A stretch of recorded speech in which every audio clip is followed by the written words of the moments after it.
జ్వాలాతోరణం అనే ప్రత్యేక ఉత్సవం కార్తీక పౌర్ణమి రోజున జరుపుతారు. శివకేశవ భేదం లేని పరమ పవిత్రమైన మాసంలో కార్తీక పౌర్ణమి రోజున జరిగే జ్వాలాతోరణ దర్శనం చేస్తే సర్వ పాపాలు తొలగిపోతాయి. జ్వాలాతోరణ భస్మం ధరిస్తే భూత ప్రేత పిశాచ బాధలన్నీ తొలగిపోతాయి. కార్తీక జ్వాలా దర్శనం వలన మానవులకు, పశుపక్షాదులకు, క్రిమికీటకాలకు సైతం పునర్జన్మ ఉండదని ప్రతీతి. కార్తీక మాసంలో అత్యంత విశిష్టమైన అంశం జ్వాలాతోరణం. కార్తీక పౌర్ణమి నాడు శివాలయం ముందు 2 కర్రలను నిలువుగా పాతి ఒక కర్రను వాటికి అడ్డంగా పెడతారు. అడ్డంగా పెట్టిన కర్రకు కొత్త గడ్డిని తీసుకొచ్చి చుడతారు. దీనికి యమద్వారం అని పేరు కూడా ఉంది. ఈ నిర్మాణంపై స్వచ్ఛమైన ఆవు నెయ్యి పోసి మంట పెడతారు. ఆ మంట కింద నుంచి పార్వతీ పరమేశ్వర్ల విగ్రహాలను ఊరేగిస్తారు.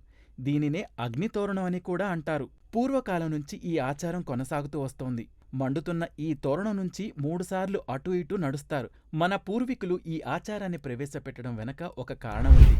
యమలోకం వెళ్లిన వారికి మొదట దర్శనమిచ్చేది అగ్నితోరణం. యమలోకానికి వెళ్లిన ప్రతి వ్యక్తి ఈ తోరణం గుండానే లోపలికి వెళ్ళాలి.